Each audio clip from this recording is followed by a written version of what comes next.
Buenos días, compañeros, bienvenidos todos. Mi nombre es Rodrigo. Vamos a empezar con la nota cultural del día de hoy aquí en el entrenamiento de vikingos de Orbitur. El día de hoy la nota cultural va a ser dedicada a la navegación de los vikingos, cómo navegaban sus barcos. Muy bien, primero para saber cómo lo hacían tenemos que entender qué es el concepto de la navegación. Conducir un vehículo no es lo mismo que navegarlo. Navegarlo implica planear la ruta que vamos a utilizar para llegar del punto A al punto B. Entonces, precisamente el que va en el timón de la nave sí tiene esta función de dirigirla, de conducirlo. Digamos, si fuera un auto, le llamaríamos manejarlo, ¿no? Si fuera un avión sería pilotearlo. Pero como tal, navegarlo es saber para dónde y cómo trazar esa ruta. Muy bien, chicos, actualmente la navegación utiliza muchos dispositivos que hemos creado a lo largo del tiempo. Tenemos la navegación moderna que ya maneja cosas como el GPS, o sea, globalización vía satélite para saber exactamente en qué punto del globo estás.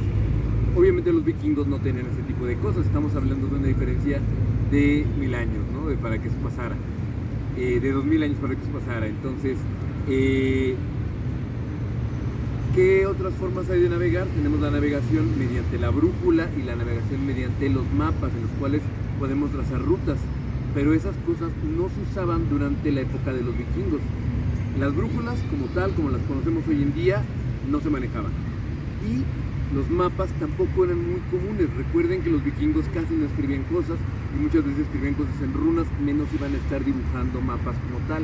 Sí se podía llegar a obtener un mapa tal vez de otra cultura más avanzada, por ejemplo de los francos, pero sería una rareza, no es la forma en la que los vikingos dominaban los mares. Entonces, ¿cómo es posible que hayan llegado a explorar todo el Atlántico Norte? ¿Cómo hayan llegado a lugares tan distantes como Canadá, como Groenlandia, navegado todos los ríos o gran mayoría de los ríos de las estepas rusas y ucranianas y llegado a lugares hasta el norte de África? Bueno, esto lo hicieron de la siguiente manera.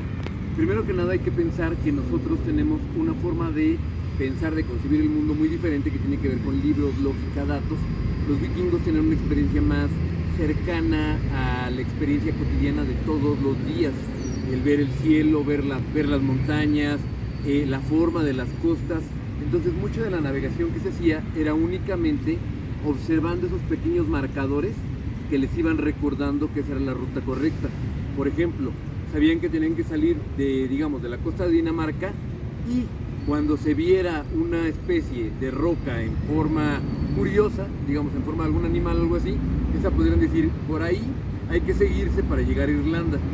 Y así hacían sus rutas de navegación, sobre todo de manera oral, comentando los diferentes accidentes geográficos. Ahora bien, no siempre esto es posible. Entonces una forma en la que utilizaban para navegar era primero ir abrazando la costa, es decir, nunca separarse demasiado, nunca entrar al mar abierto y simplemente ir recorriéndola sin alejarse demasiado para encontrar nuevos lugares. Así precisamente fue como llegaron a Canadá. Vamos a mencionar aquí una de las fuentes literarias que sería la Groenlandinga Saga o Saga de los Groenlandeses. En ella nos dice que unas personas que buscaban Groenlandia y se extraviaron durante el viaje, terminaron llegando a un lugar donde encontraron uvas y le llamaron Vinland, o sea, tierra del vino. Con las uvas hacemos el vino. Leif Erikson se enteró de esto y en esta saga nos cuenta cómo, después de escuchar el relato de los perdidos, trató ahora sí de llegar lo que conocemos como Canadá hoy en día, que es Vinland, por voluntad, no por accidente. Entonces tenemos este asunto de que sobre todo de manera oral se aprendían la ruta y los marcadores geográficos que te iban diciendo si ibas bien o ibas mal. Pero venga, eso no es suficiente.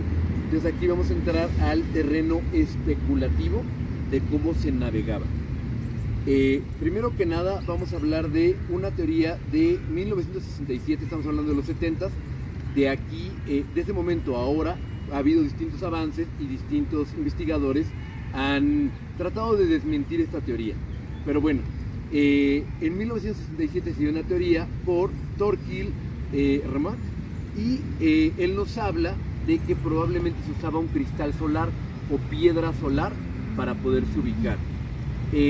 Tenemos en la literatura ejemplos de este tipo de piedras. Sería exactamente este cristal que conocemos como calcita. Este cristal le vamos a llamar calcita y se utilizaba para poder encontrar el sol cuando estaba totalmente nublado, cuando el clima era malo. Esta teoría que se hizo en los 70s y que está basada en esta palabra solar stein, o sea, piedra solar, nos habla la saga del rey Olaf, de que se utilizaba esta piedra en los barcos, pero no nos dice cómo se utilizaba. Lo que nos dice esta teoría de Thorkild Ramak es que la luz tiene una característica llamada polarización.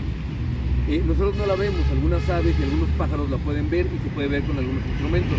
La idea era que marca la dirección del sol. Para poder saber qué tan al norte o qué tan al sur estamos, se puede determinar.